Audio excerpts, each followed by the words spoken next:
If you have a paranormal experience that you would like to discuss on the show, if you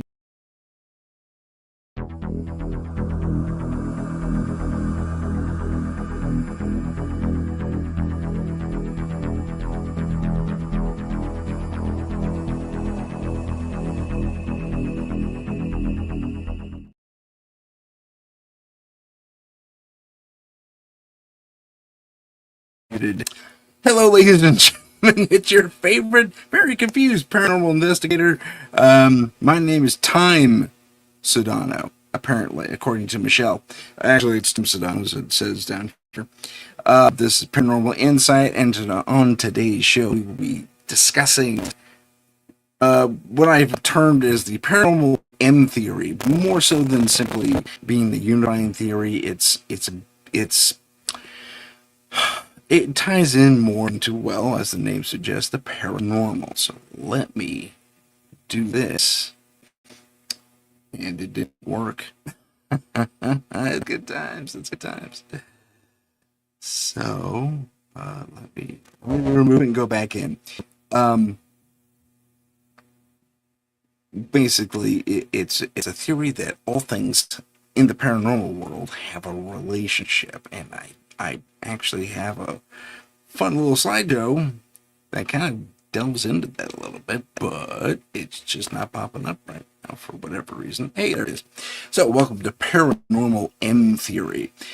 For starters, M theory in the actual scientific, full-on, physics world is a theoretical framework in physics that aims to unify all consistent versions of superstring theory into a single coherent description of the universe. The theory's status as a leading candidate for unifying quantum mechanics and general relativity stems from its ability to provide a mathematically consistent framework for quantum gravity, a feat that other competing theories have not yet achieved. Okay, so that's M theory.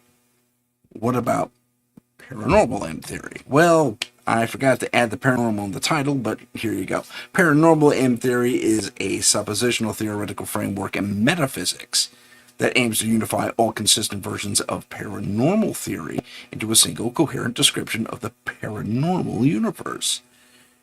The theory's status as the leading candidate for unifying quantum mechanics, which is actual, as applied to the metaphysical, stems from its ability to provide a consistent framework for most, if I misspelled that, it should be if not all paranormal experiences. That they are in fact related to one degree or another. So basically what I'm trying to say there, without getting too heady, is it's the theory that all of these things we experience and that are reported to us in the paranormal realm, which is kind of a weird way to put it, experiencers out there who have seen ghosts, Bigfoot, UFOs, pick something that is not in the norm, that is in the more metaphysical world, if you prefer, is somehow all kind of related to one degree or another, or at least they have aspects that can easily overlap. Let's get to my first idea here, and that is ghosts and aliens. Now, ghosts and aliens actually have a surprising amount of similarities when it comes to experiencing them in one's home.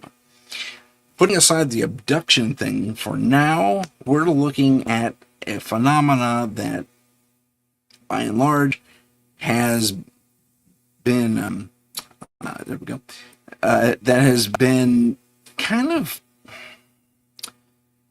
pushed to one side. And I say that because there's a lot of similarities. So most experiencers who have the I'm going to do this.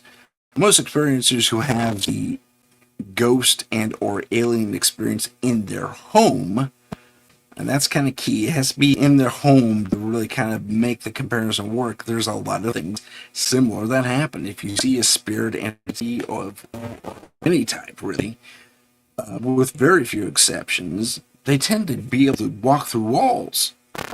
Well, the aliens, like if you're in a pre-abduction type of situation, Trey's on board with that idea. He's seen them all.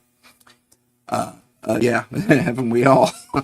At least if you're in this field of paranormal investigation, or if you're an enthusiast or an experiencer even.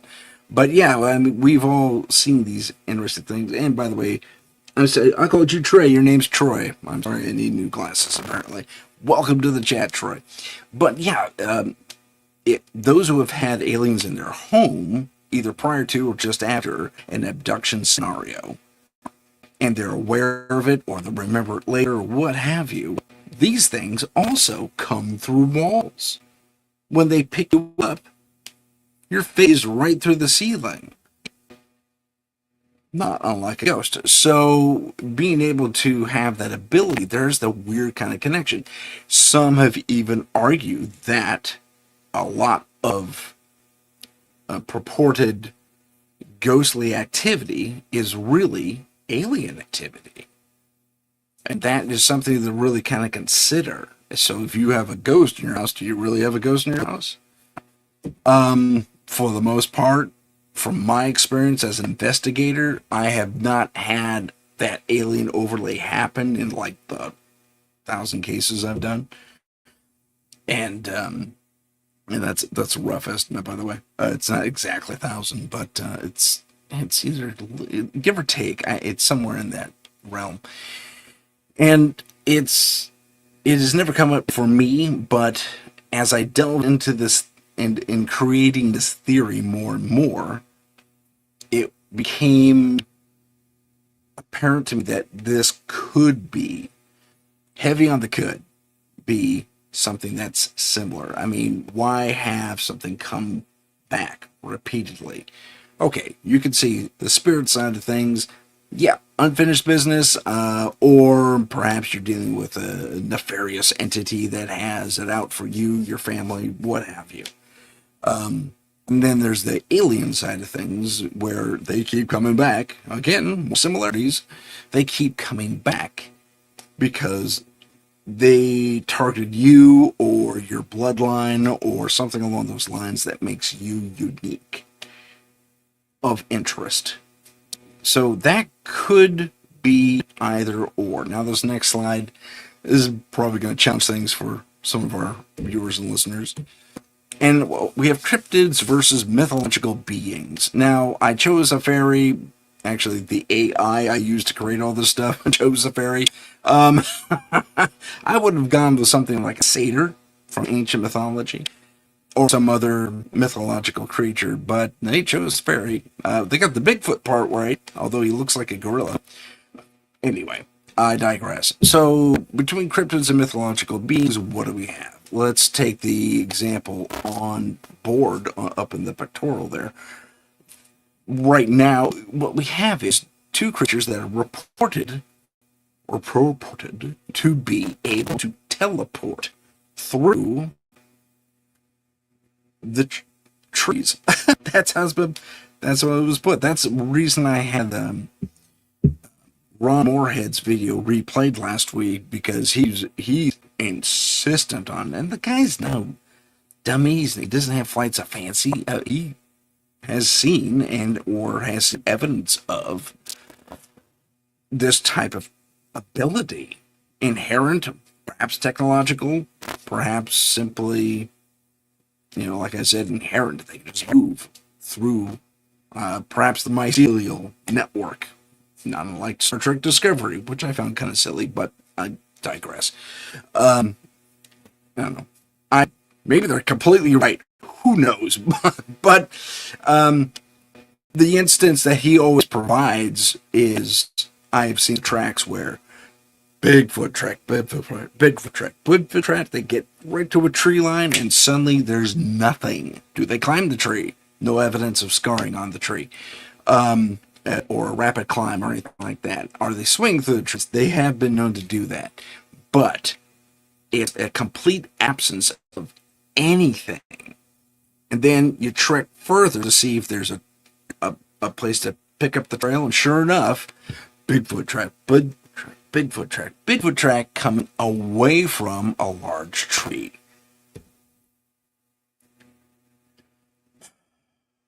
So, how does that really compare to a fairy? Fairies also know the teleport.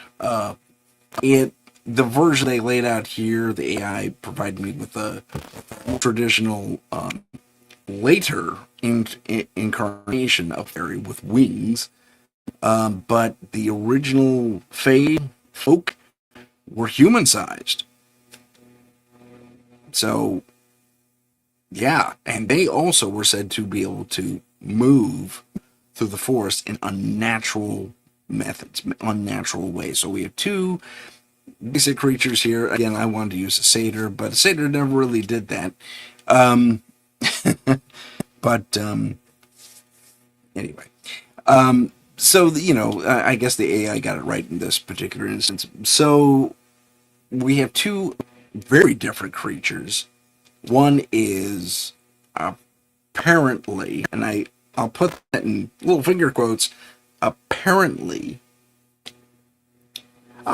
Heidi has just joined us. And much love from Walter. Thank you, Heidi. Thank you so much. So, we were talking about our second slide here, cryptids and mythological beings, what they may or may not have in common, and why M theory kind of matches this. So we may be dealing with a culture, if not a diasma. Is that the right word? Diasma? I think that's correct. A really just wide swath of beings that have the ability to move in and out of a given. If you want to go with Ron Moorhead's description, the mycelial network through the trees and just teleport through, that's entirely possible, I guess. I mean, in quantum physics, you could do that quite easily. It's called entanglement, and you just bounce between those 2 points if you have the ability, the technology, the energy, what have you. So perhaps we're just looking at, well, okay, let's look at the fairies there for a second as I say this. The world next door. Okay, we've all heard that term to one degree or another, the world next door, and why, we see these things all the time. I mean, let's take ancient Greece. I like going to ancient Greece because there's a lot of crazy creatures, and, but the South Pacific and all the other, actually most of the Pacific Ring on the, over by Japan way, and from Japan east, have a lot of crazy demons and monsters in their mythologies. But so did ancient Greece and ancient Rome. More ancient Greece. They had, and I've mentioned it before, the satyr. Well, if you go even further back in time, when we had King Solomon building his temple, he encountered a creature very similar to the satyr known as Onyx Skelos. I probably horribly butchered that, but there you have it. And Onyx Skelos was a individual that had mule-like legs, but the top half was that of a human woman. So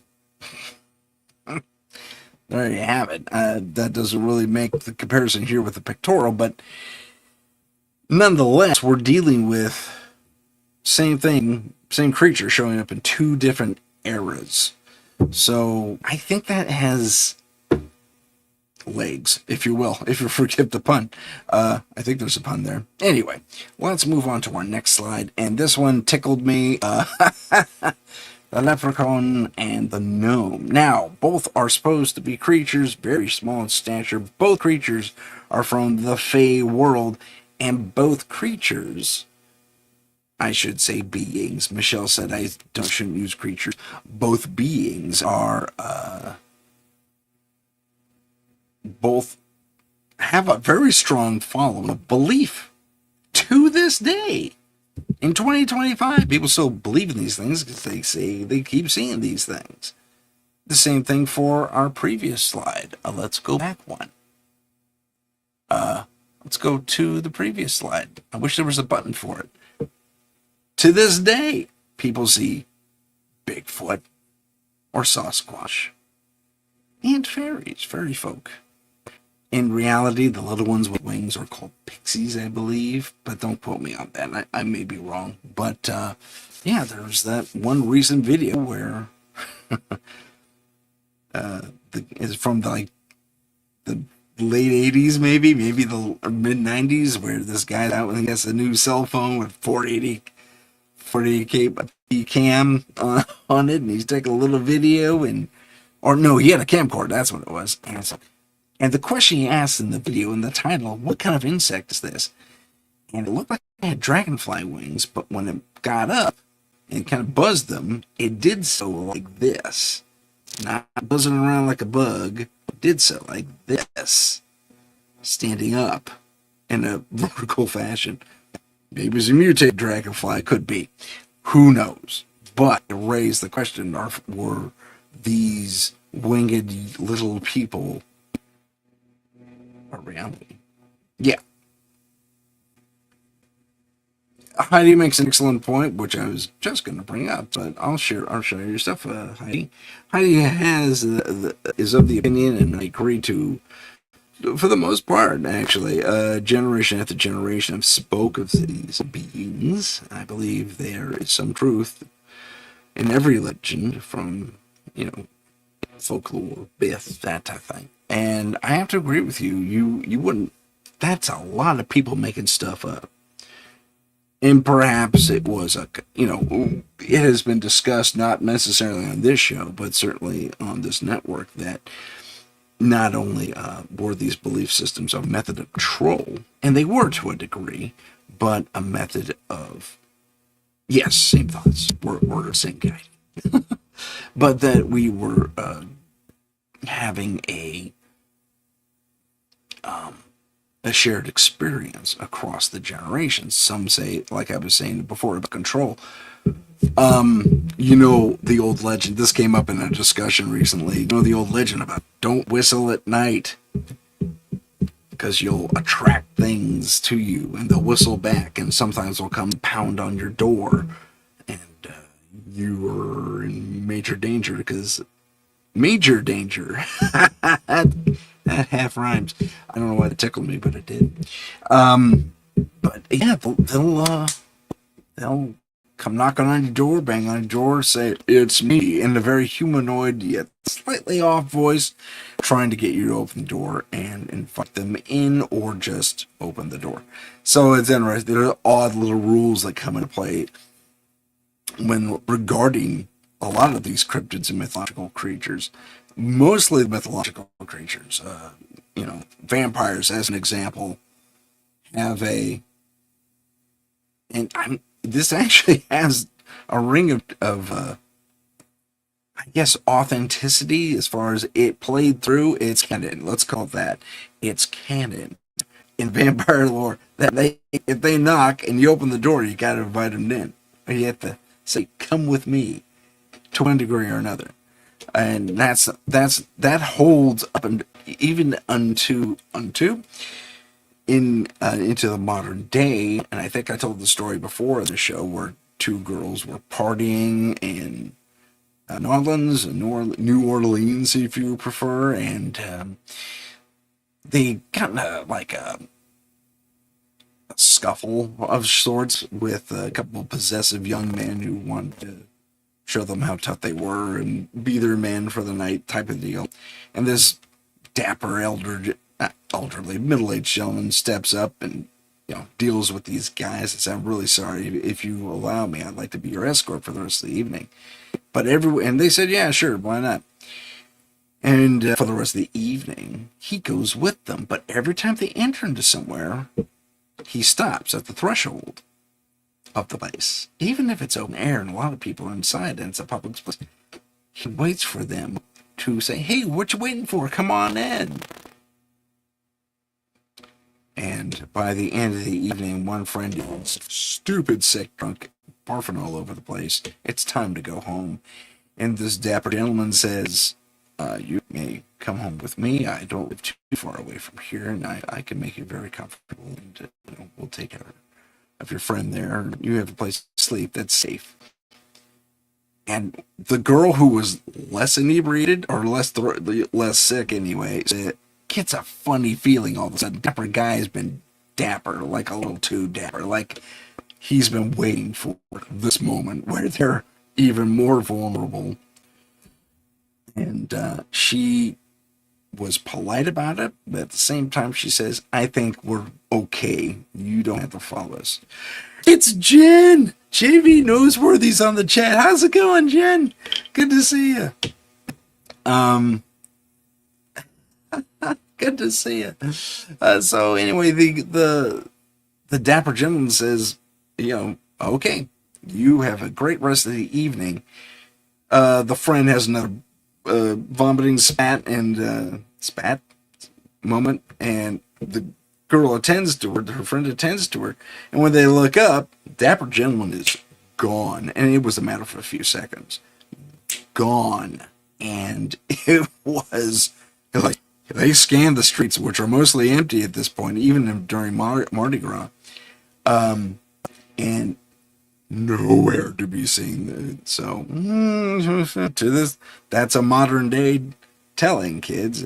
So we could be dealing with a lot of strange things that are actually kind of true. But let's get back to paranormal M theory for just a moment further. So we kind of covered cryptids and mythological beings, how they have a lot of similarities. Let's move on to... Okay, I said... Okay, that's right. This is where we left off. Leprechauns, I did not draw these. This is AI. I asked for realistic versions, and this is what they gave me. I have 2 cereal ads here. And the verses. I said comparative. Draw the line. They put verses. That's on the verses. I'm not looking for a leprechaun and Nope to fight each other. Yes. Follow me on my socials, please. I could use it. Thank you, Jen. I appreciate it. So what we have here, and it was a weak comparison, but we have 2 beings from the fairy world who are of diminutive stature, and they stand about, 1.5 feet, 2 foot tall. But to this day, we have accountings of these beings, walking around. JJ Rose, my partner at Scary, had an experience with a gnome walking through her yard. And he kind of looked like this, too. I don't know if the hat was red or not, but... And that reminds me of something else. Someone remind me of red caps when I say, what was I talking about? Because it'll happen. Saw a dude who looked very much like this. I mean, straight out of a Disney film. But a gnome, not a dwarf. And marching through her garden. And it was interesting because he just kind of appeared. Again, we're dealing with some odd teleportation capabilities. Appeared, kind of sauntered through the garden like he's on patrol. And she tried to interact with him. He ignored her completely, or didn't see her. But, I mean, if he was just out of phase enough... I beg your pardon. If he was just out of phase enough, he would not be able to perceive her, even. So we're dealing with creatures that may... Oh, yeah, Newfoundland. Yeah. I'm going to share that, Jen. She says there are lots of fairy tree circles here in Newfoundland. They're everywhere. We have a few here in the U.S. as well, and I think we have one just north of me a little bit. It's pretty popular. And kids, this is a weird one. The children love that place. They can't even really explain it. It's just fun. I don't know why, but it's fun. And all they do is run around the outside of the circle. It's a bunch of rocks sitting near a tree. And there's little seedlings cropping up around the circle, which is kind of bizarre. Nothing grows in the middle. I checked that. There's like a mossy center, and they just run around the outside of it. Like they know the rules instinctively. It's crazy. I remember visiting there when I was like the 4th or 5th grade, and we did the exact same thing. We just played tag with each other, you know, and it was great. But we couldn't figure out why we didn't want to step in the circle. Like it felt bad to do so. I guess that was chiefly it. It felt weird to go inside the fairy circle. But getting back to I said gnomes. To the gnomes and the leprechauns. So my paranormal partner in Scary, JJ, she saw and tried to interact with the gnome, but this guy just appeared, and it happens every night apparently. Appeared by this little solar, those little lights you put in your garden. They're solar powered. And yes. Yeah, right. We don't want to cross that line. She would just mention that in the chat. But so he appears from behind this little solar light, goes marching through the garden, turns the corner because the garden's on an L shape, and marches down kind of toward the house, but at the outside edge, and then turns a corner again. I'll get that in a second. Turns the corner again and gone. Like he goes behind this little tiny rock. It's not tiny, a larger rock that's just there for decoration. And he disappears behind it. And this happened nightly. If it may even still happen. Honestly, I should have checked in with her before. But apparently it was a nightly experience, at least for a little while. And JV Newsworthy advises us to carry bread for them in the forest. They'll have to fight the squirrels and stuff for it, but hey, why not? So yeah, let's also talk about the leprechaun. I've mentioned this story on the air before too, but leprechauns are seen even to this day. Ireland is notorious for putting down safe spots for things like fairy circles and little patches of land that are reportedly home to the little people, as they call them. Red Earth Uncovered. I will have to look at that. That's interesting. Let's do that one. So, Jen says, check out an episode of Red Earth Uncovered that talked about this type of thing. So, anyway, the story goes, and I'll briefly recap that in Ireland, they will declare, like, this is a safe zone, don't go there, don't disturb anything. It's a natural preserve. Even if it's like 4x4 foot stretch of like a garden somewhere on public property, which is exactly what happened in this story.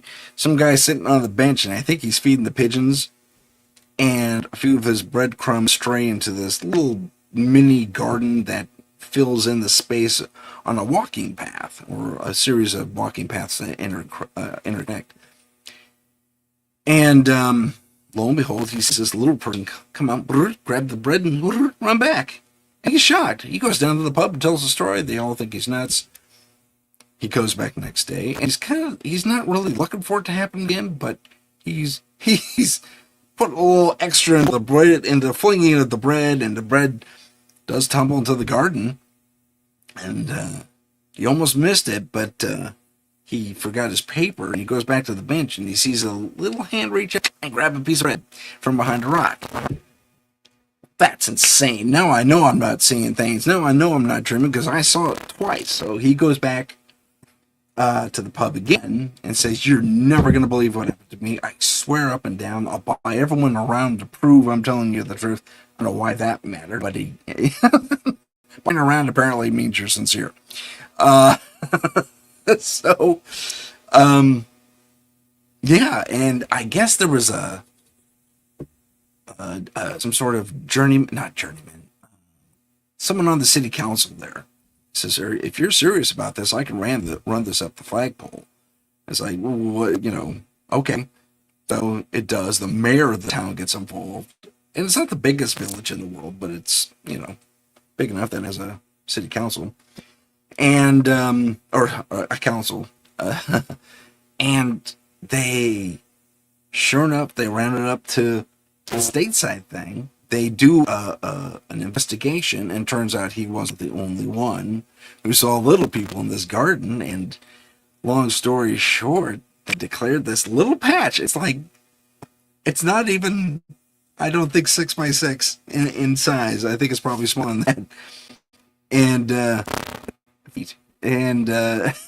it's a safe zone. You can't step in there because the little people live there. It's a sanctuary for them. So Ireland especially has been known to do that. I don't know that it's ever happened in England or Scotland, because they also have a lot of lore regarding the little people. So more fun stories.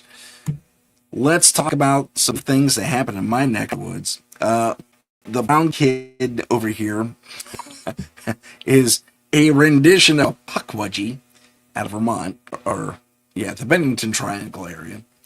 And then over the glowing green-eyed guy is a rendition, and not a very good one, of a Hopkinsville goblin. Man. Okay, so why are these two? And again, the AI said versus, I don't know why. I couldn't tell it to take it away, because it just messed everything up. But what do these two creatures really have in common? Well, let me tell you.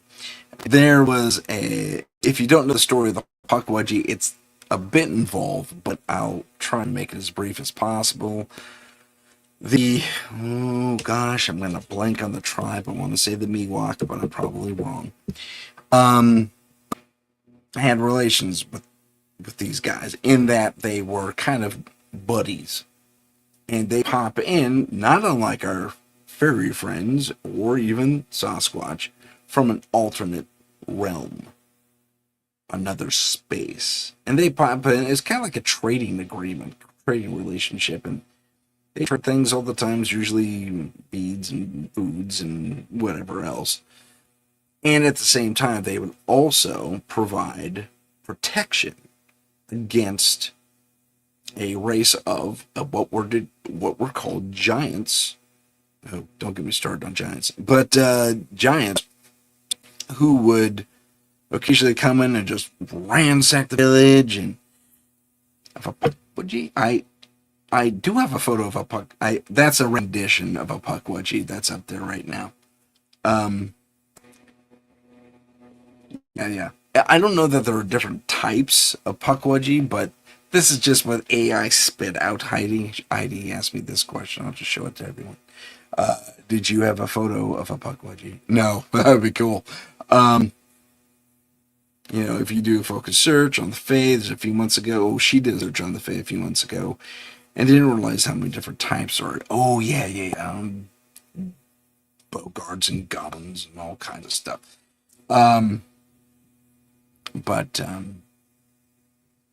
This is a rendition. It's the one I found closest to the old drawings that kind of match with a Pukwudgie. And the Hopkinsville goblin was, again, that's the closest that I found kind of legitimate to the actual report.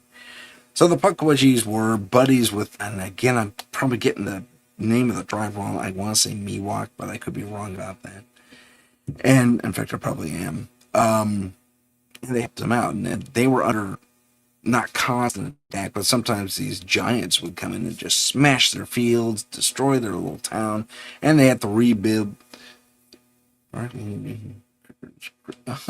Yeah, they can be. And there's a reason for that, actually. Heidi says they're dark little guys, aren't they? I say, yeah, they could be. But let me finish my story, and you'll figure out what happened. So the giants would come in and wreck everything, and the tribe would have to rebuild. Once they started trading with the Pukwudgie, they would even have a permanent stay there, apparently. They would actually defend against the giants and send them back. So they kept the giants at bay, basically. Everything was great. No giants smashing your field and destroying your homes. Great, fantastic.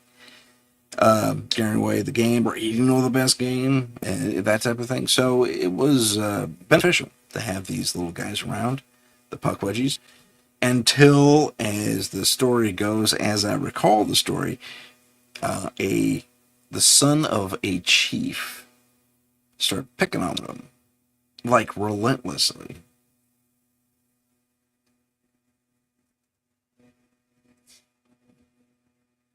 Hold on. I'll share that in a second, Jen. We're going to have to dive into this. I might even have her on the show. So let me finish the story. So Chief of the Sun starts picking on one or two Puckwudgie, and they tolerate it because they know he's a kid, but he's still a punk little kid, and he takes things way too far. I think he actually dunks one in a nearby pond or something like that and almost drowns the little guy and the Puckwudgie. And Puckwudgie said, "That's it, you're on your own. We will not help you anymore. In fact, we're going to do everything we can to disrupt your life. Your son, was unapologetic, and he's very, yada, yada, yada." So that relationship falls apart. And on the next attack by the giants, they are just about wiped out. And they have to migrate. And apparently, that's what started migration. So that story goes super far back. So they had to keep on the move, so the Puckwudgie couldn't find them. And apparently as things progress, I mean, the movement down north for the North American Indians, North American natives, was pretty much current-like, but they tend to stick to the coasts. So, but apparently that was what started migration, which is interesting to me in and of itself. But the Puckwudgie have since not only been spotted in more modern times. If you look at the Bridgewater Triangle Project, is it Bridgewater? Yeah, okay, we'll say Bridgewater for now. It was just nuts. I mean, one of these little brown fellas here, as you see depicted there, was just tricksters. I mean, they're horrible. Hi, would you like to be friend? Like, they spoke relatively good English or could communicate in small little things. Jen's out of here. Thank you so much, Jen. Everyone say hi to Jen. And I also want to mention Jen's earlier comment to check out Susie Bastille, the High Strangers Factor. And she's the Puckwudgie Whistler, apparently. So I will check her out. Season 2, episode 16 on PNL. So, okay, there's that. There you go, Jen. And Jen, thanks for joining us in the chat. You have a good rest of the day and enjoy your yummy food. So, Puckwudgie guys wash their hands of mankind and continue to plague them ever since. Let's hop over to the Hopkinsville Goblins, no pun intended. And what are their similarities? Their stature.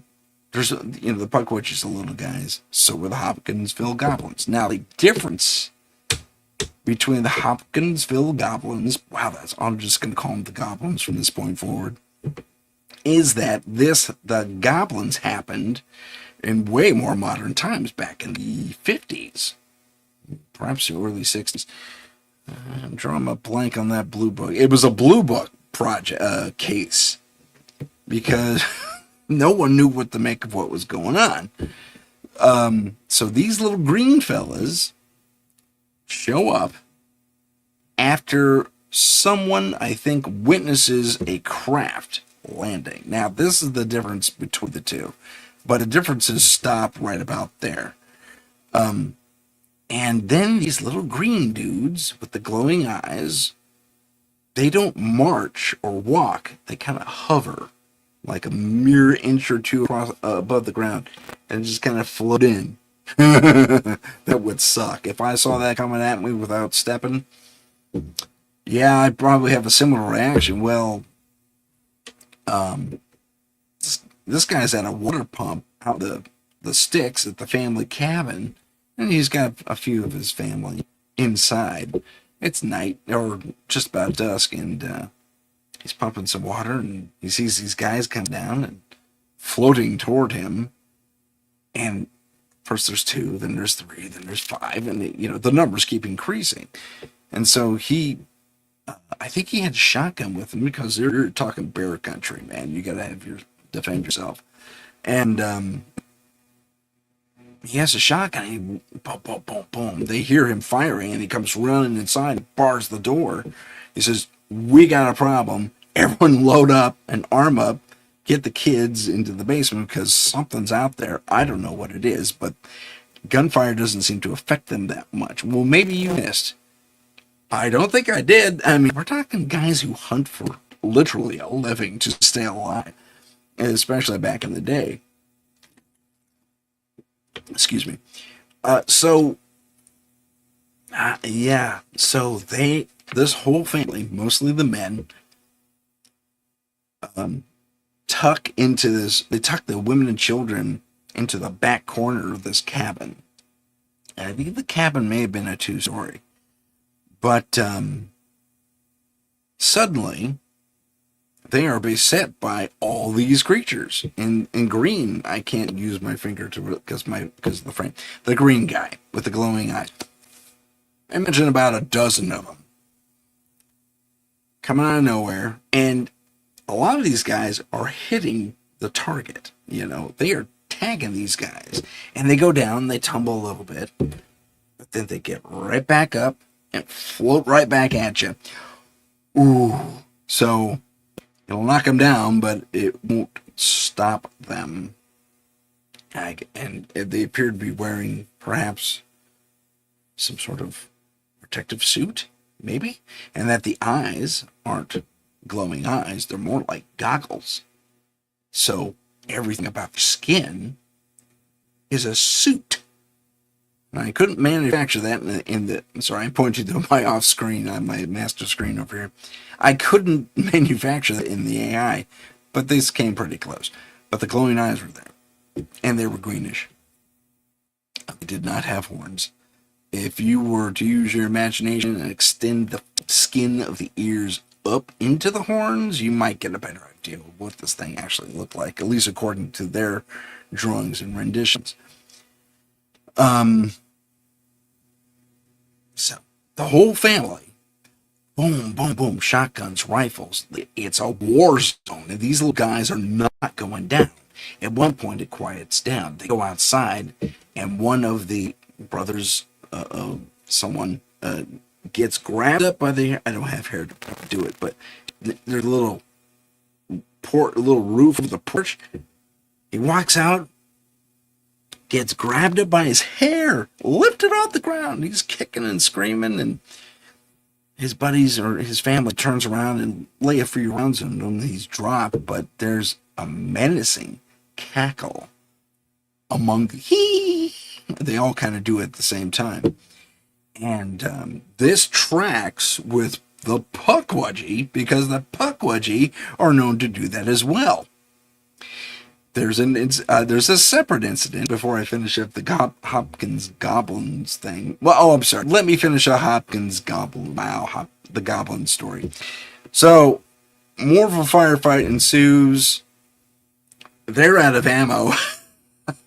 These things are still kind of running around. They're scaring the kids in the window, and that seems to be their favorite thing to do, is scare the kids. It's because they get into the window, and then the kids look, and they run away. And eventually they get bored, apparently. And as they're leaving, I think the patriarch of the group, the elder kinfolk there, fires and tags him in the shoulder, one of these little green guys, one of these goblins, and there's a little spurt of blood left behind. And he does the same thing. He gets up and then he turns around. The little green guy turns around. And he's ticked off. But it's time to go, apparently, for whatever reason. And they all disappear into the forest. And they never see the craft leave, but they hear an odd hum that they didn't really realize they had heard earlier that day. That was the craft coming down, according to other witnesses. No witnesses actually see the craft leave, but apparently it does. And these goblins with them. So, but the Pukwudgie are known to do that as well, even in modern day times. When reports come back, yeah, there's a little titter, hee, and it's a lure, or it's an expression of malevolent joy that they're still, giving it to the humans for that slight all those centuries ago. So, yeah. If you go into the Vermont forest in the Bridgewater area, perhaps it would behoove you to follow Jen's advice and leave bread, although these guys tend to get a little possessive of the people giving them gifts. So maybe you don't want to do that upon second thought. As for the goblins, I don't believe they were ever heard from again, which is intriguing. So, wow. I mean, there's not a lot in common, but at the same time, there really kind of is with these creatures. So, I think that's something to consider. Let me jump over to... Oh, I hit the wrong button. Okay, let's do that. Let me go back. There we go. I stopped sharing. You can't see what I see. How funny. Let's see here. No. But it's wild that all these things have an interaction, have a type of, well, yeah, interaction. We'll just stick with that word. They have all these strange, odd things in common, and that is what I've showed you is the tip of the iceberg in all these comparisons. Yeah, so it's worth having a discussion about this stuff, and in my so named the Paranormal M Theory. It's also called Unity, I think, or something along those lines, with regard to the paranormal and its similarities. Let's do this. Let's take a very quick break right now, a touch early, but we'll do it real quick, and I'll see you all in 80 seconds. This is the United Public Radio Network, 107.7 FM in New Orleans and 105.3 in the Gulf Coast. UPRN-talkradio.com. Esoteric programming at its finest. Our symbol, the trident, gifted to us by the priests of Troy Xenos centuries ago when one of the first monster hunting teams out of Corinth battled a contingent of Vrykolakas that had infested their temple. After the victory over the monsters, the head priest declared, "You are three lances acting as one, not unlike Poseidon's mighty trident of light. That would become our name, the Trident of Light, for the good we did and still do against the dark evils of this world." Available at Amazon Books. Follow us on Instagram at paranormal.insight. Stay informed on upcoming shows, ask questions, and see what chilling paranormal stories we're following. Don't forget to follow us on YouTube at paranormal_insight. Click the live tab to see our latest videos. And I do believe that's us back. Fantastic. Well, that was a little station identification, and I want to welcome all of you who are watching. We're comparing and analyzing what I have coined as the paranormal M theory. To quickly review, put this up in the big screen. The paranormal M. Okay, that's M theory. The paranormal M theory is a suppositional theoretical framework in metaphysics that aims to unify all consistent versions of paranormal theory into a single coherent description of the paranormal universe. And that's in short, there's more there, but it's not really required per se. So let's briefly I'll leave that up there for now. What we have is that theory. There is stuff we can compare. I will briefly go over it here. Ghosts and aliens have a lot of things in common. Cryptids and mythological creatures, same thing. Most have a lot of things in common. Little people of various types from the Fey world have similar things to other little people here in the West, in America and such, and North American continent, South American continent. I mean, literally, these little guys are all over the world. And thank you, Heidi. She said, "Welcome back."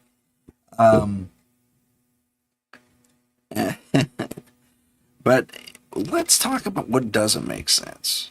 I'm gonna roll this thing back to the paranormal M theory because it doesn't answer all the questions, as does the regular M theory.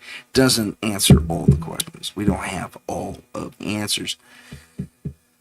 Let's look at some less common comparison. And I don't have slides for these necessarily, but there's in a typical, typical. Sometimes in a haunting, for example, there is knocking on walls, on doors, on ceilings, on trigger objects. If you have like the ghost bell, for example, which is basically just a little dinger bell you had at a hotel or something like that.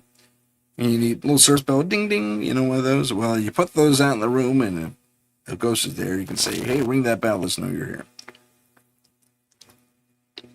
So that, or knocking, or anything else along those lines, is supposed to be indicative of a ghostly presence or spiritual presence. We already discussed that. It could be aliens, but I don't know that an advanced species that are specifically alien to this world and I mean the kind of aliens that aren't necessarily interdimensional, like a few doors over from us, dimensionally speaking.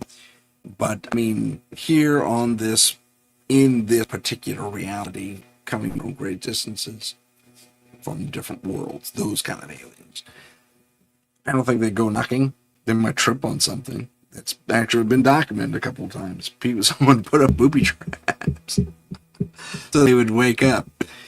I thought that was kind of interesting, and it worked like once or twice. And then they got wise pretty quick. But as you would expect an advanced species to do. But I digress. So we have haunted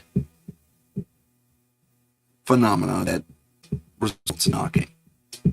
How does that compare to, say, Bigfoot knocks in the forest? In my personal estimation, wildly different.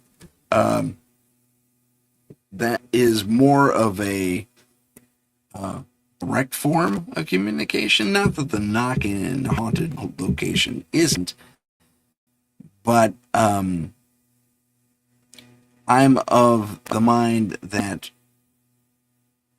type of knocking, one, it's way more powerful, because if a Bigfoot did that inside your house, you'd probably knock a wall down. Because he's taking branches, big branches, and going whack against a tree with that, gorilla-like strength, that superhuman strength that it takes to make that noise. We have to use axe handles and whack those together to mimic the same sound. But from a frequency perspective, if you look at it, it doesn't compare. It doesn't even have the reach of, say, a proper Bigfoot or Sasquatch or tree knock. So, do the two knocks and the two environments, are those the same? My personal estimation is no, but knocking is a common form of communication. We have even taken knocking to a more electric and or electronic degree as humans, thanks to Mr. Morse, who created the Morse code, and there are various other codes based on that or living up to that type of thing. But what is it? It's a tiny little knock that you can hear across vast distances thanks to making an electric signal or electronic signal. So, knocking as a communication. Yes. Is it Bigfoot knocking and from another dimension in your house? I think you'd know better, personally. So I'm gonna put a big X on that one. One other thing I am gonna suggest might have some similarities, and I've talked about this in the past.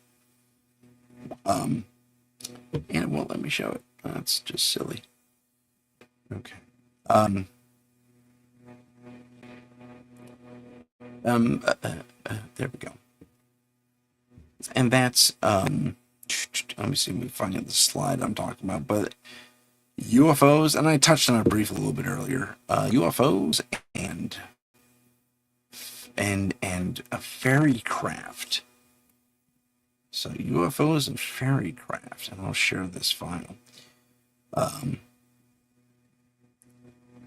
So here's what fairy AI came up with as fairy craft. It's just kind of cool. Sorry, I'll make that big so you can see it. So when talking about fairy craft, this is what AI came up with, and it's not that far off from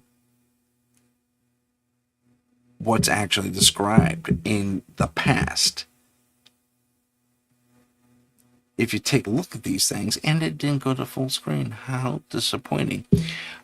But if you look at these things, they look like classic saucers. They look like the kinds of things you'd see in the night and have been videoed in more recent times, filmed, like in the past 50, 60, 70 years.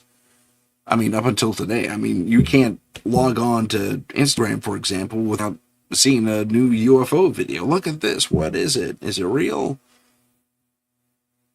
Some of it's very legitimate looking. But then we have fairy craft, and they are described as that fairy craft, that kind of saucer-like. I think the early description was mushroom caps that could fly. And I think they had beams of light coming from the middle of them. So, does that mean that all fairy or fairy encounters, or fae in general, I mean, are we talking about extraterrestrials and extra-dimensional terrestrials or alta-dimensional terrestrials? I mean, if the fairies are from the world next door, what's to prevent us from really making, it's not much of a leap, really, if, you have the fae folk, and sometimes they show up in these craft having UFO experiences.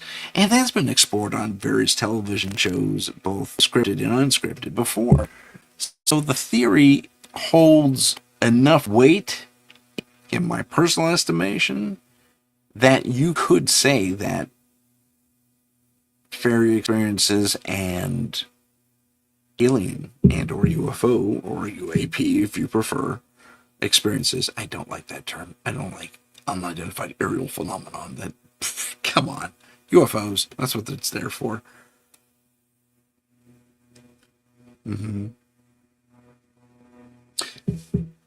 Sparky. Sparky said something interesting. Also, some family, but homes or buildings. Brownies and hobgoblins. Yes, those are different types of fairies. And I think they have also been described as coming out of these type of fairy craft in the distant past.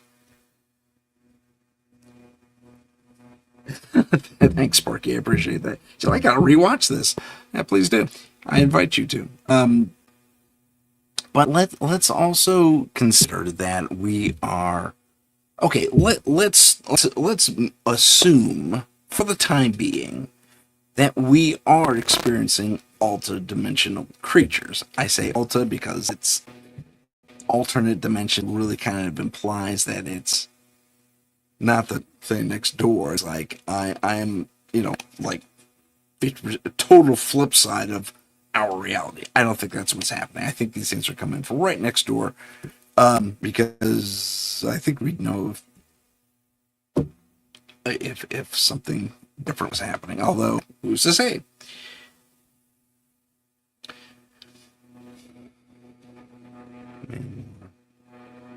Say it's Vestra clothing. Spark asked an interesting question, and I invite questions, by the way, especially this portion of the show. I'm going to zoom in so I can see it. Same family. And what do you think about descriptions of these spines and or fur of these alter dimension creatures? I'm assuming as being more, say, vests or clothing. Well, this actually harkens back to a point I made earlier. I'll stop sharing that so I can bring up the slideshow. In particular, to the Hopkinsville Goblin. There was a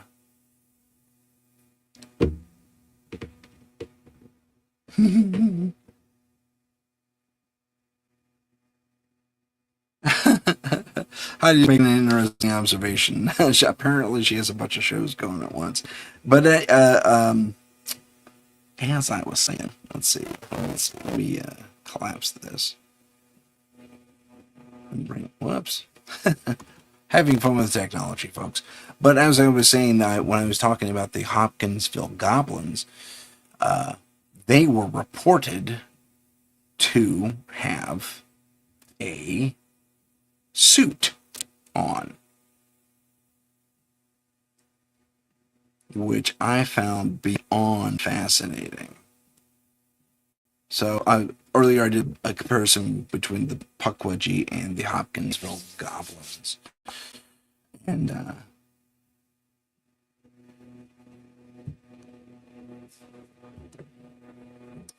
it's the green guys over here, if you can see my cursor. And they appeared to a family back in the 60s, and it was a horrible experience, really. I mean, these guys fought them off with shotguns that didn't really affect the little guys. They just kind of knocked them down. They got right back up. I think one of them landed a proper shot, but they were described as having less than glowing eyes, but having like goggles as part of a suit, a very thin spacesuit, for lack of a better term, almost like a body stocking kind of a thing. But ninja style, head to toe. It was covering every aspect of the body, and their eyes glowed, but it almost looked like goggles, no blinking, which most biological entities, to one degree or another, alien or otherwise, do. They blink because they have eyes and they need the moisture. So our goblin friends here. Friends, they were not friends. They were very, very horrible. And that was a comparison to what Hopkinsville goblins were. Both kind of malevolent and really just kind of, for lack of a better term, butt heads. They were butt heads. I can't swear on this show. Although Joe does it all the time, but I'll follow the rules. I hope you're doing good out there, Joe. But, so, yes, do I think it could potentially be vests or coverings or something like that? Yeah, I don't see why not. I really don't. I mean, we have done that ourselves as humans. Made ourselves look like, if you look at the Native Americans when they used to go hunting for deer, and they still practice this to this day, they will put on a deer hide and walk on long sticks with their arms and mimic a deer, and they'll get right up to them. and then loose and arrow, a dinner for the evening. So hopefully it's not a hunting thing. That would be horrible, although that has been known. That has been said to have been the case, and especially in the case of the Pukwudgie.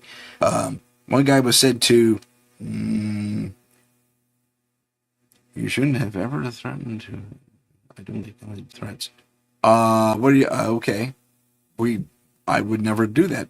Hopefully, but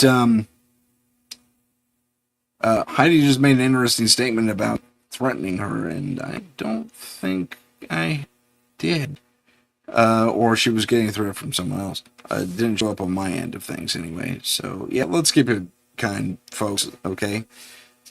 That was, yeah. Oh, okay. Excellent. No worries, Heidi. She said she was sorry.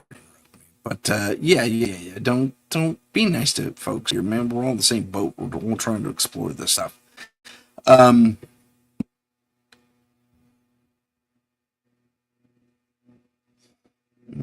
Box, but like I was saying myself, Idaho is simple. Same as someone in UK or Africa. We all have different races and cultures. Oh, okay. Sparky, be nice. Otherwise, I may have. Well, okay. Just be nice.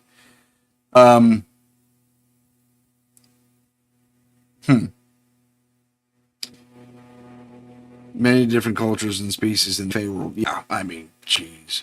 I was saying earlier, bogarts and goblins and all the rest of it. I mean, there are so many different kind of Fey. It's not even funny. I'm sure there's a chart somewhere out there that's massive, but I don't have that chart with me. But in the case of these two guys, I guess I would follow at least the Pukwudgie, if not the goblins, into the Fey category, given that they're both of the little people set. But I find it also very fascinating as comparative that some of these entities seem to be in, and it kind of speaks to Sparky's point, they dress a little finer, or they dress really kind of, I don't know, primitively. Skins and what have you, and ropes and leather, and just kind of like in the old days during the Algonquin era of Camelot and stuff. That's all you had. You had a piece of cloth. You kind of fit a hole through it and tied it off with a belt, and you're kind of in business, as far as stuff goes. But yeah, interesting. Arg.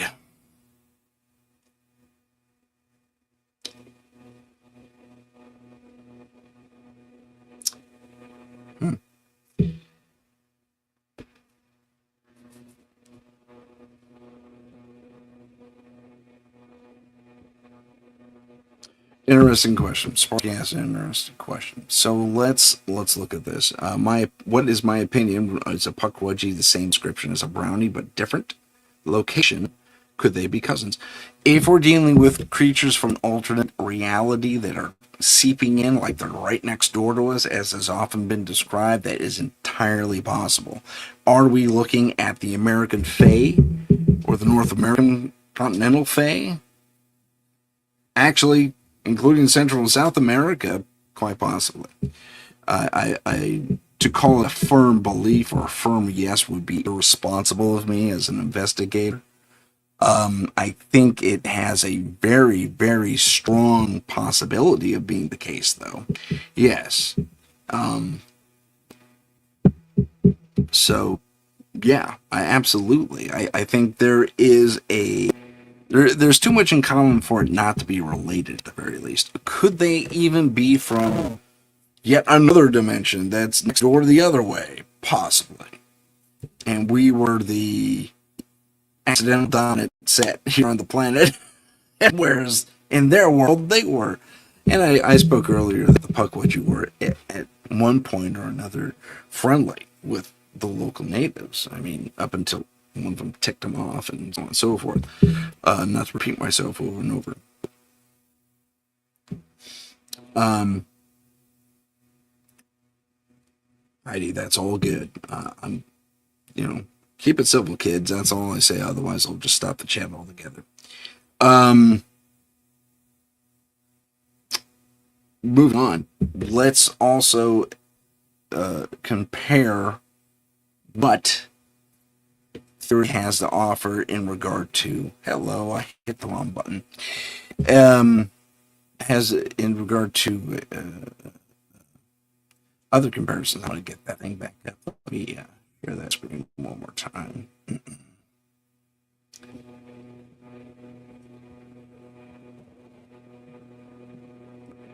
Okay, there it is. It's back. It's back. And I want to do. There we go. Okay, so earlier I did a leprechaun gnome comparison, and again, AI came with the verses. I'm not being confrontational, I promise. But one other comparison, I wish I could swap this out for the leprechaun, but there's also a type of fey creature known as a red cap. What does the gnome have? A red cap.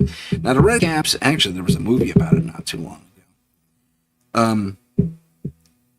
The red caps are also of a fey type, and I think they're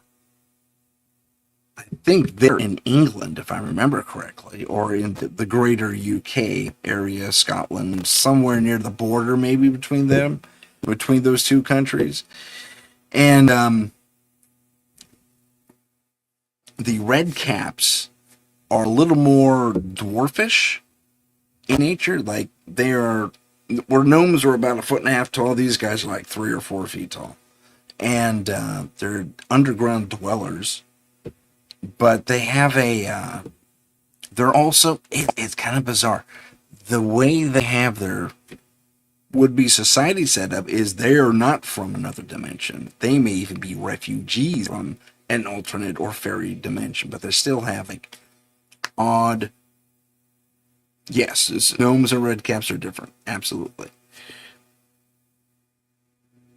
Oh, yeah. I was just going to say the red caps are known to be a little more aggressive, and apparently they're based here not based here, they were like refugees, and they just kind of ended up here through a portal or what have you from an alternate dimension. That's what the lore says. And they are known to kind of adopt humans, for lack of a better term. No, they. Yeah, that's an interesting question. No, they're called red caps because they wear red caps. They're not drenched in blood, not to my knowledge, anyway. They're dyed red. I think they use probably surrounding berries or whatever. That's a guess, though. I don't know too much about their.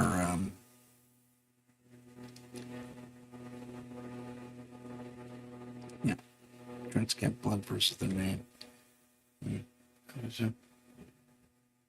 Interesting. So yeah, Sparky asked an interesting question about that, or gave a thing. I don't know that they actually do the blood drenching thing. I think that was to scare people more than anything. I think that came out later. For what I know, there was no real blood involved, but they kind of adopt humans, and they expect some sort of tribute on a daily, weekly, whatever basis, and it has to be specific, and it has to be at the same time every day, at the same place every day. And if you miss one, they get really ticked off. And this is an interesting comparison to the Pukwudgie, because they have a similar setup with their human counterparts. But they actually stayed here and interacted with the Native Americans. Whereas the Red Caps just kind of say, hey, thanks. You stay on your side of the force, we'll stay on ours, and we won't bug each other. Miss a thing, though, and, the deal's off. We're going to raid the game, raid your land, yada, yada. And it gets really kind of aggressive really quick. So, that's the red caps. I mean, but it's interesting that they look almost identical to gnomes, with the exception that they don't have beards. And they're a little taller.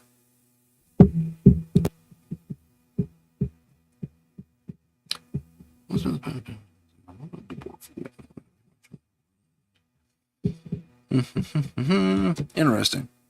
Sparky's on it. He's got some stuff to say.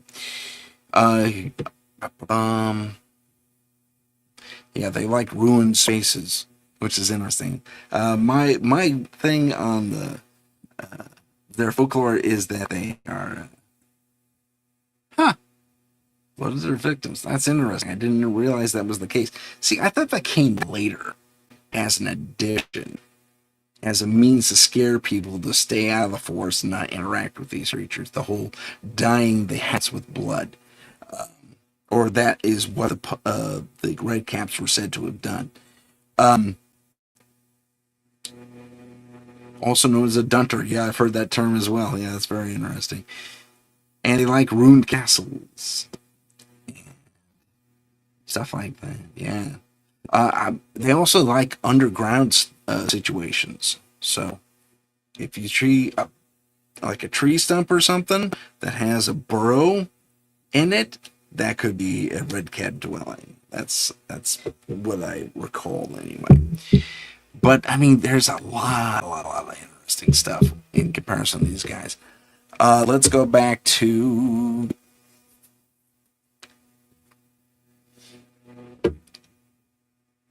I don't want to do that. Sorry. I'm just going to put that up there now. Sparky agreed with me. In fact, it did. After the fact that and took into lore due to their hatred of the humans and what they had done, from what I know. I think there was a component of almost the early form ecology. The Red Caps didn't like that the humans are taking down the forests to build houses and whatever, and I think that's where the whole tribute thing came in. It's like, you're gonna have to give us something in return for all this forest you're cutting down. I think there's a portion of that to their story as well. So that's intriguing, and that actually happens throughout human history to one degree or another, especially when it comes to folklore and such. So it's very, very interesting to see these comparisons crop up. And I think Sparky had an interesting point in that. Are we dealing with cousins between the two different real apps? I think that's highly probable. I'd almost say absolutely. But it's highly, highly probable, and or likely, I guess. Yeah. Sparky points out that, and I'll put that up there. Sparky points out that there are old school writings and that are different from earlier Dark Age lore, and that's very true. It's interesting what comes up in the Dark Ages, because it was the Dark Ages, man. I mean, society was stagnant, and there was very little innovation, at least not for the common people up until the Renaissance. So, yeah, society was surprisingly stagnant, at least in the European continent in general. It was, so I think these stories cropped up and got modified in order to kind of keep people in check a little bit more, which is interesting because there was a huge surge in Catholicism back then, but I digress on the whole religious thing. One other thing that the paranormal M theory, or unity, or whatever it is you want to call it, it has going for it, is that while we look at these various comparisons, we can actually draw, similar to what Sparky was talking about, a global map of these various creatures. I will give you a good example. Not that one. Okay, so, actually in both cases here, this is great.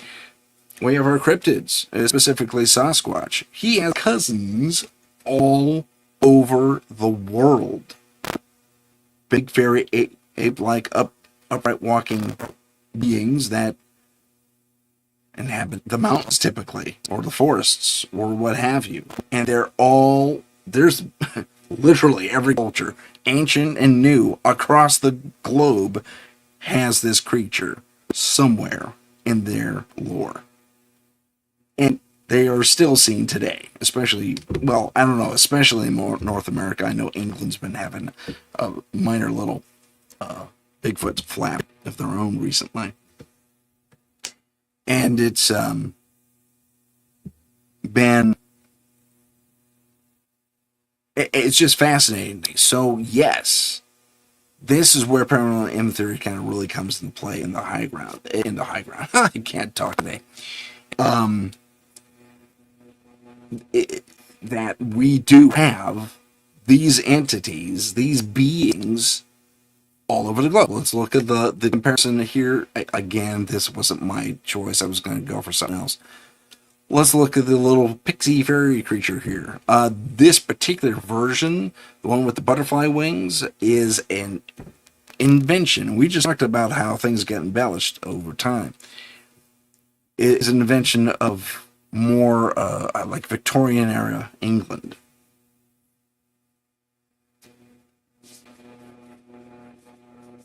Yeah.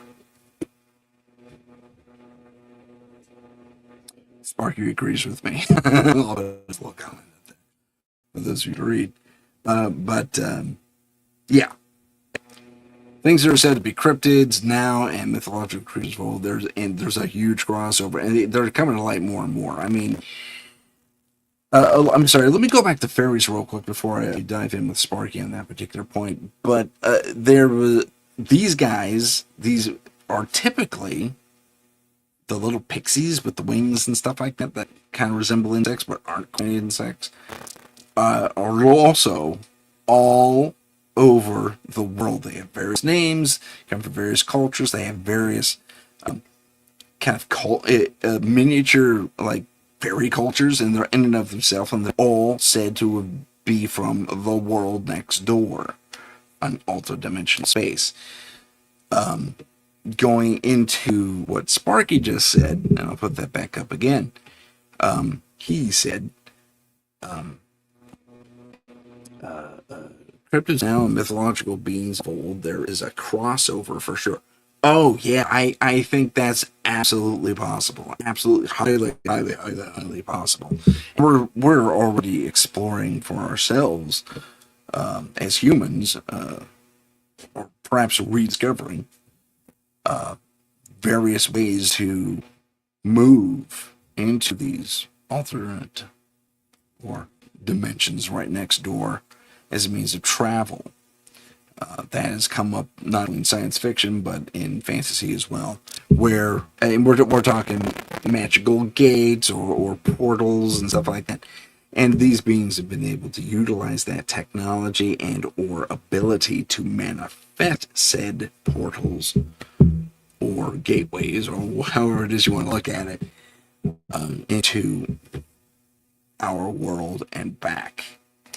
Let me touch on, and kind of relates more to Bigfoot than fairies, the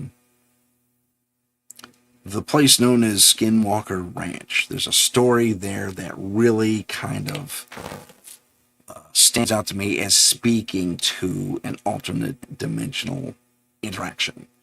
And the work there that's ongoing that we see on the television show also kind of speaks to this.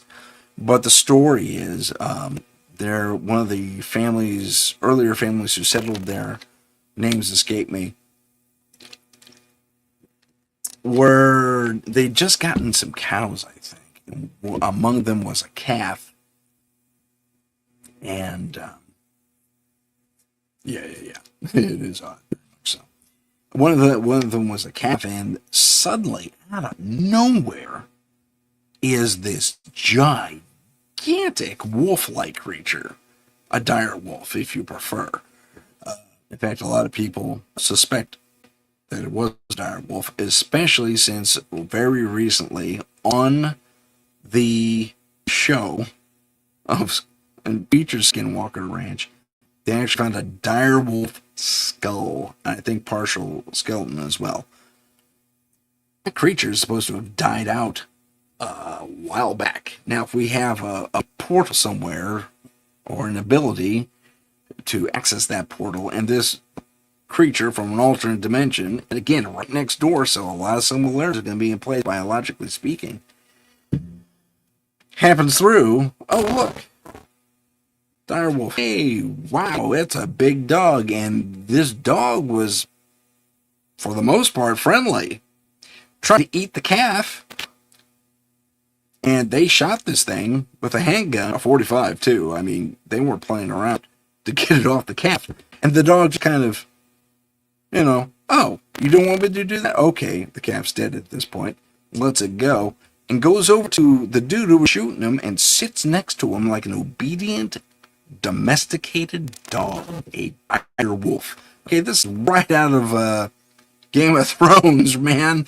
I mean, come on. And we saw how big those dogs were. They weren't quite that. We just cloned, I say we, three dire wolves into being recently. And they're all like a year and a half or something years old now. And they are big white wolves. Yeah. Yeah, Timberwolf on steroids, man. You're not kidding. When Sparky put that out there. Yeah. Yeah. Timberwolves are huge. But, I mean, direwolves are even bigger. And I mean bigger. And wolves are huge anyway, but, geez. Anyway, so one of these creatures sits next to him like a domesticated dog, kind of says, I'm sorry, in his own dog way, and then happily trots off through a field, rounds a corner by a tree. Oh, here we go with trees. Tree teleportation, and is gone. No sign of this animal. Footprints in the mud lead right up to the back end of the tree, and it's gone.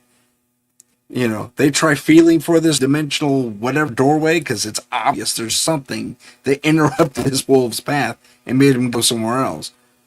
Nothing's there. So, again, we have, I think, we live on a planet far more complex, far more accessible to other dimensions. I mean, back in the old days, I think it's the Quran speaks of the jinn, and the jinn are supposed to live right next door to us, dimensionally speaking. And they can come over here whenever they want because they have the ability to just kind of step through. And that is similar to what we're experiencing with these various creatures. They all have the ability to step through. There is a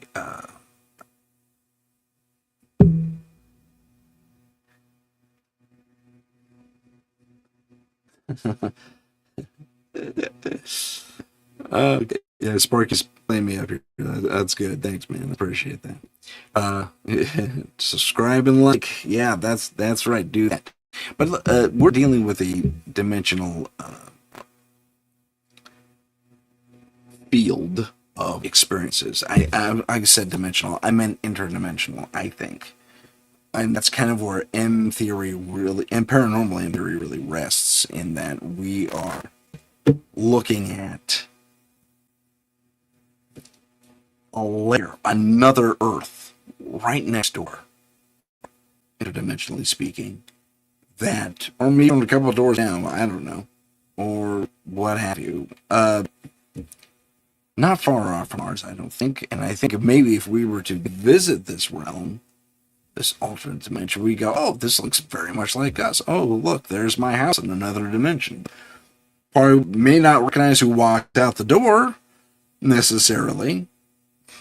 They may have direwolves as pets. Who knows? I'm just throwing it out there that I think the idea of an interdimensional visitation from an, alternate world that has easier access through that doorway is entirely possible, and perhaps even plausible for all the experiences we've been having. Yeah. Yeah. Sorry, Sparky was agreeing with me. But so yeah, are we being visited from an alternate dimension from various types? We could being visited from multiple alternate dimensions at various times of their development. That could explain Bigfoot. That could explain the little people. You know, they could be from a distant future or a distant past in an alternate dimension. We really just don't know. I mean, that's kind of a temporal stretch, really, but at the same time, it is entirely possible when you're talking about quantum mechanics. So there we have it on Paranormal M Theory. We have 30 minutes to go. Do we have any questions left in the chat? Let me know.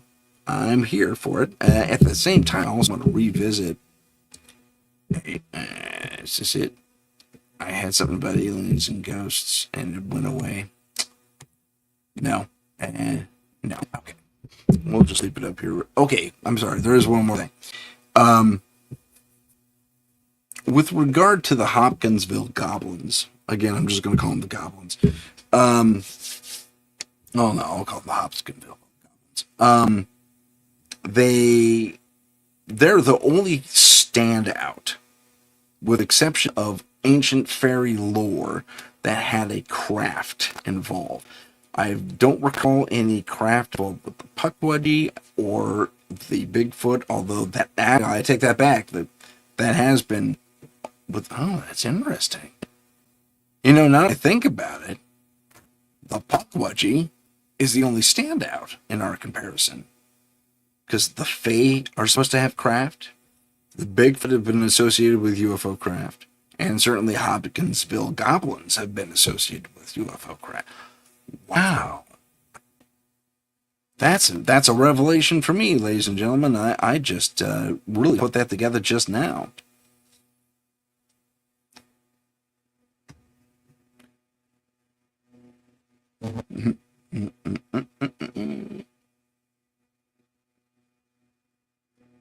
Oh, I see. Sparky makes an interesting point, and I think it's worth putting up there. I think the alternate dimension is more like the lizard people, the greys, and such. And I think more natural creatures like Bigfoot and fairies and little people, all the little people, are more interdimensional.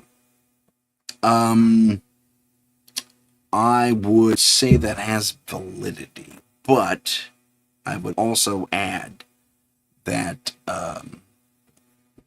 there is something to be said for the. I would actually propose that the opposite is true. That we are dealing with an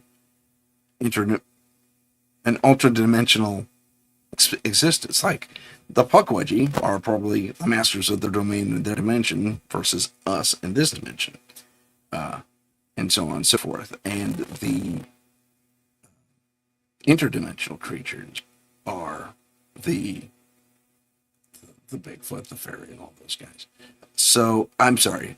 Well, certainly the Greys. I'm sorry, the Greys, the lizard people, and all that. Well, they've also been described as being, especially even on the show with Joe Montaldo, and his show in general, as being definitively alien creatures. From the and take on that.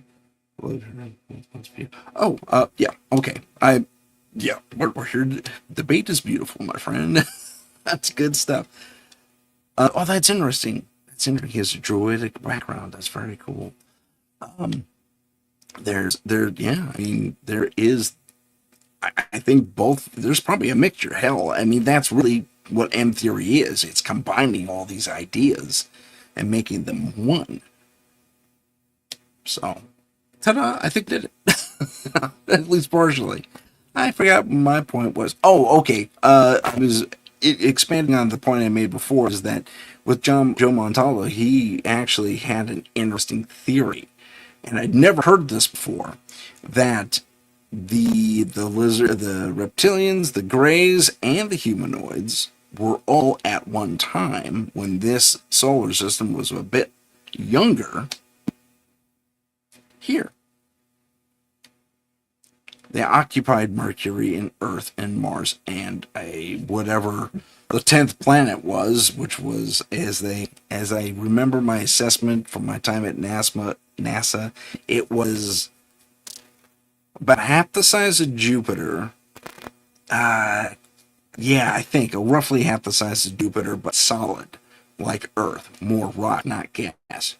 So that planet was inhabited potentially, according to Joe's theory, potentially by the reptilians, the lizards, and so they, I guess they were all spacefaring at that point. So the assumption goes, and when they saw that there's a foreign object coming through that was going to hit this massive world, probably throw the entire solar system into chaos, they all left. And maybe they had colonies of different worlds anyway. And we had an ad pop up in the chat, sorry about that.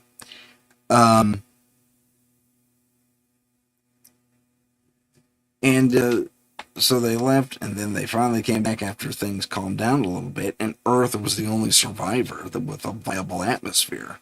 Although Earth has had quite a few calamities in its past that wiped out everything and more or less made everyone and everything start over.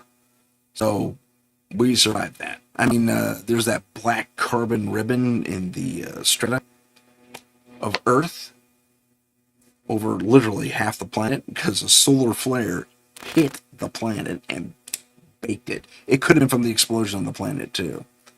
That is now an asteroid field between Mars and Jupiter. But it's just amazing to me. And maybe, I don't know, if we expand upon Sparky's idea that the reptilians and the greys and all the other alien type creatures are from another dimension, they could have taken up refuge there. Who knows? Maybe in this alternate dimension that catastrophe didn't happen. In this alternate dimension, these creatures are living as they've always lived. And they just peek over here to see how their home world is doing. Home universe, if you will. Home dimension, whatever, what have you. And they pop in from time to time to see what's happening. How are these funny little monkey people doing? That these bald monkey people. That's in my case, quite bald.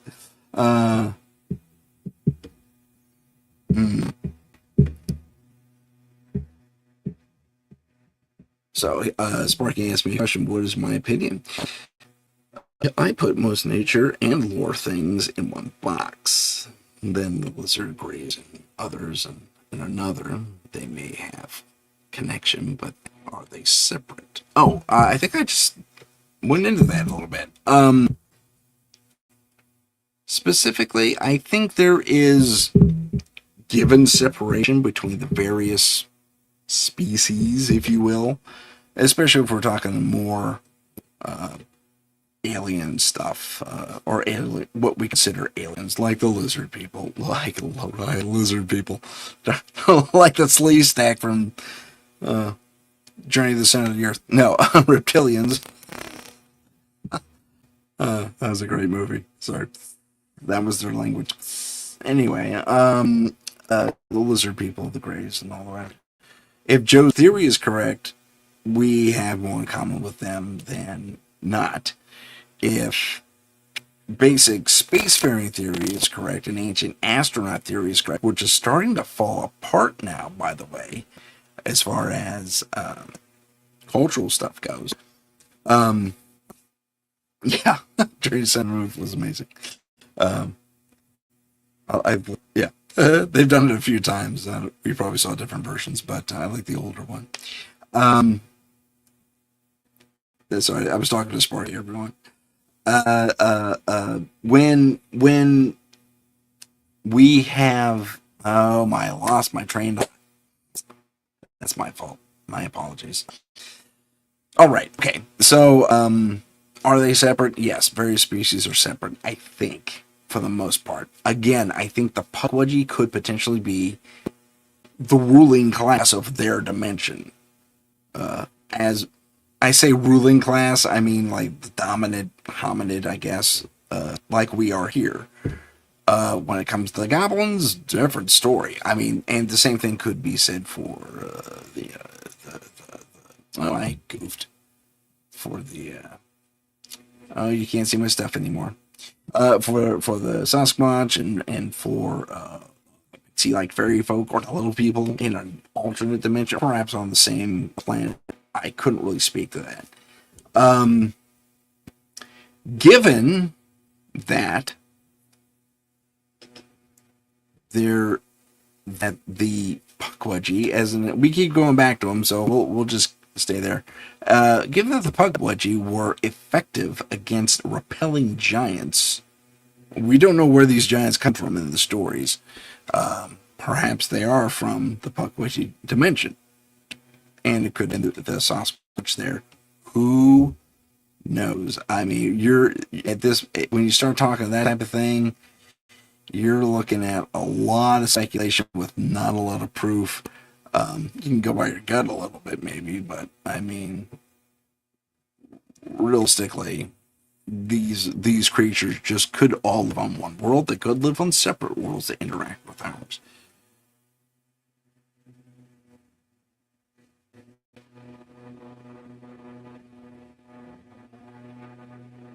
Yeah.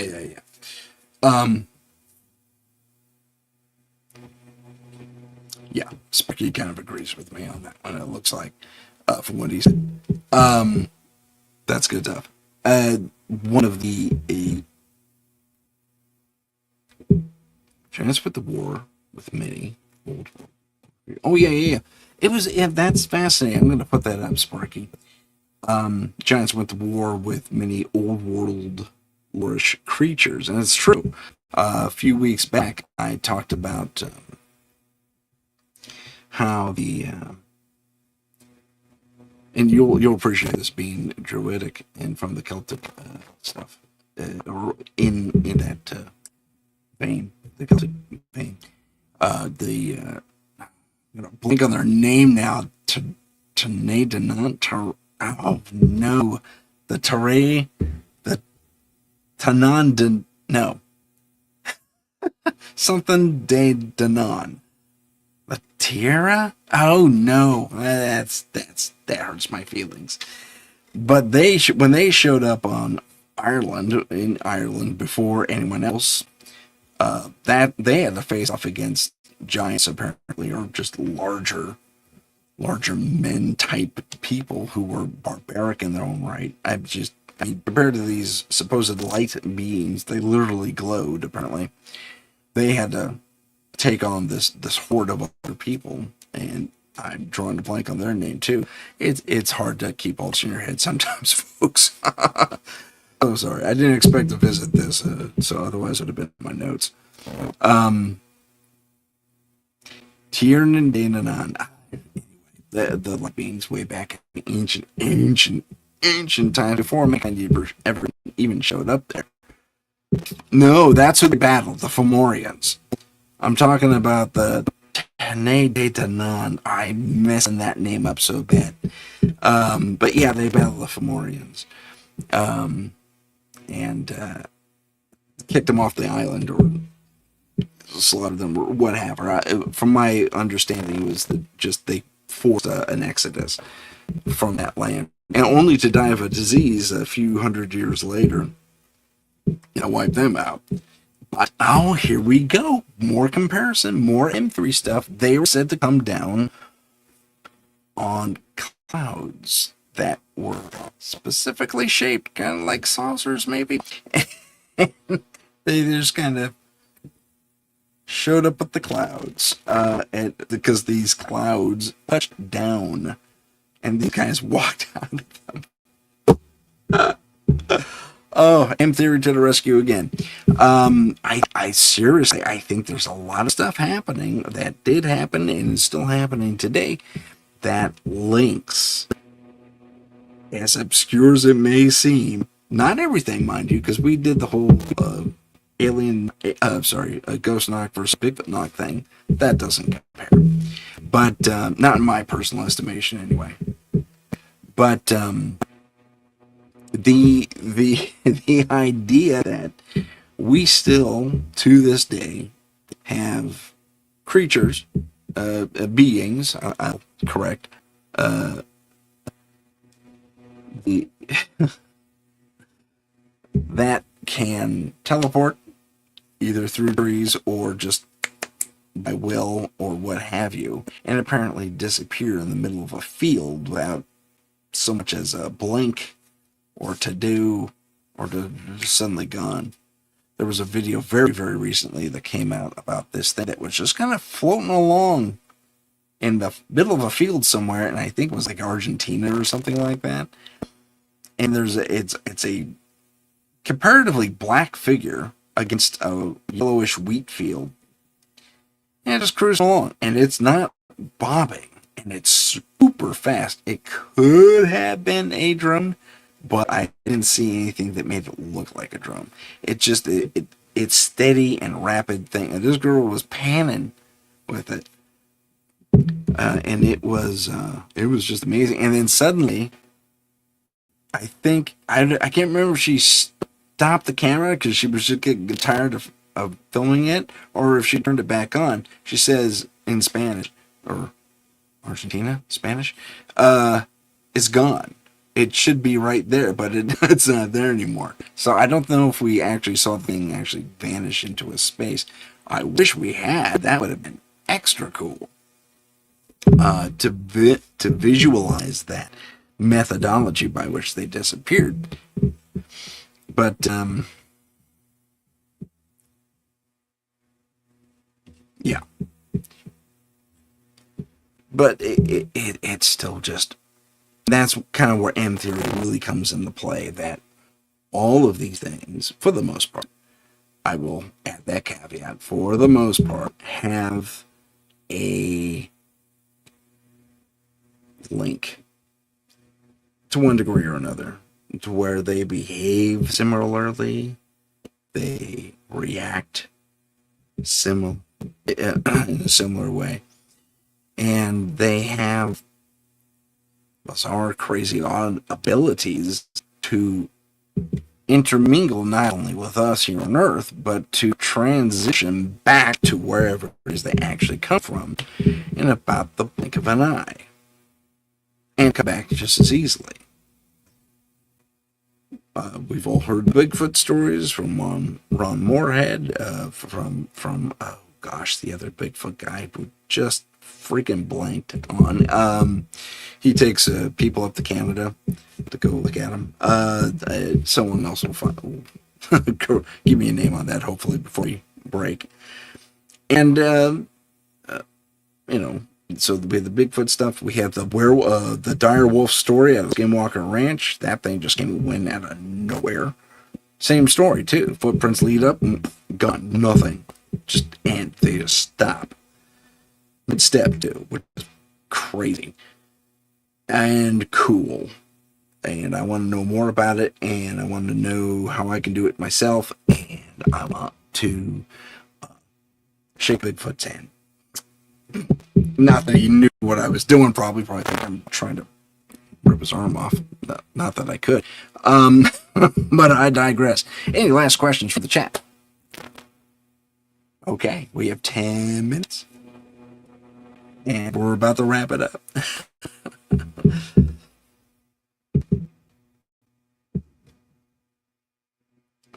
Okay. I have to read something from Sparky. Replaces or the mate.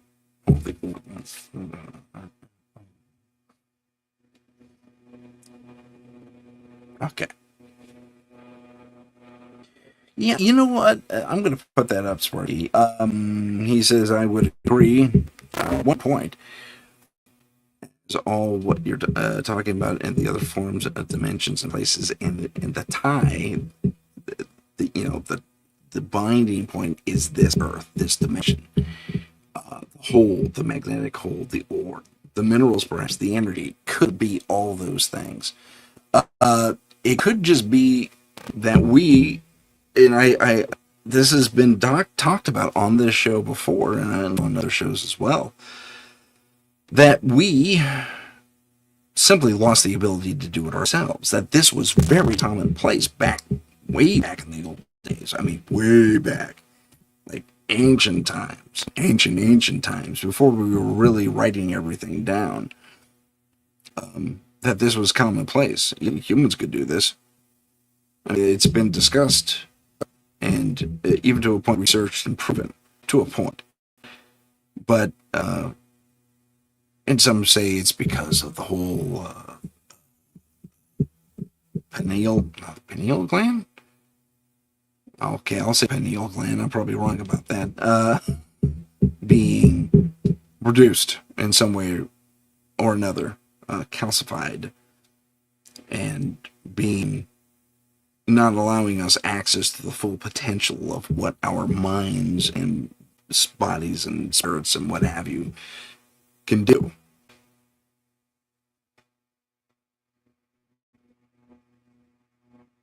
Having said that,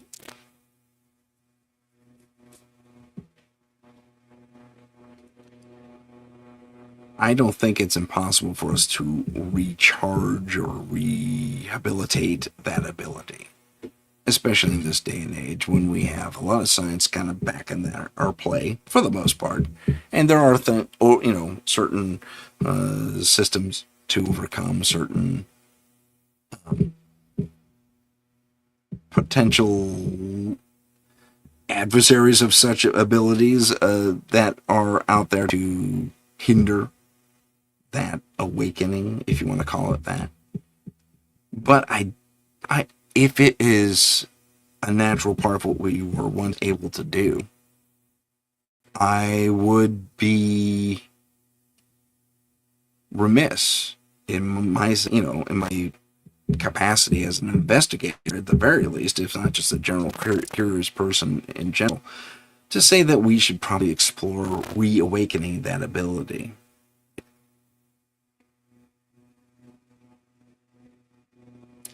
Oh, fun. Well, I'll have to watch that show then. Sparky put this out there. That, yes, I have talked with Sean Kelly about the science that has backed what the mind can do if it is unlocked. Okay, good stuff. Watch that show, everyone. And with that, I will bug out a pinch early because I think I talked about everything I could talk about, at least in the last 2 hours. So, with that, I will say goodbye, everyone. And thank you for watching and listening. And enjoy the upcoming, I think it's Paranormal Heart. It's up next. Don't quote me on that. Because I don't have the schedule for me. But stay tuned. There's far more wonderful things happening here on the UPRN channel. And thank you very much. Sparky says I had a good show. You have a great day as well. And to all the other listeners that are out there, and to all the people watching us, thank you so much for joining us. It's been an absolute pleasure for me to share the Paranormal M Theory. I should probably put that up on the thing so you know what I'm talking about. So this is Tim Sudano with Paranormal Insight, and we're going to bug out a pinch early. Last chance for questions. I will wait exactly 30 seconds. Perhaps less. I got 5 people watching. Dead air. Okay, let's go on 15 seconds. That is it for me, ladies and gentlemen. My name is Tim Sudano. This has been Paranormal Insight, and today we talked about Paranormal M Theory, the unification of all things paranormal, well, mostly all things paranormal, and how they relate to us here on this plane. All right, ladies and gentlemen, thank you so much for joining us. I'm going to do the outro, and then we are gone. Have a good one. If you have a paranormal experience that you would like to discuss on the show, please email us at paranormal.insight.podcast@gmail.com. That's paranormal.insight.podcast@gmail.com.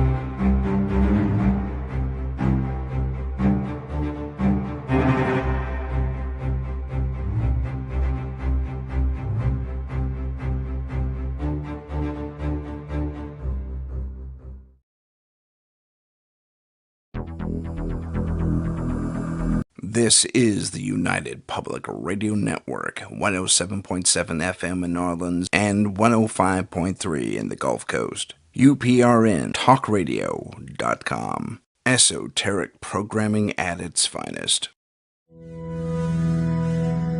Our symbol, the trident, gifted to us by the priests of Troy Xenos centuries ago when one of the first monster hunting teams out of Corinth battled a contingent of Vrykolakas that had infested their temple. After the victory over the monsters, the head priest declared, "You are three lances acting as one, not unlike Poseidon's mighty trident of light. That would become our name, the Trident of Light, for the good we did and still do against the dark evils of this world." Available at Amazon Books.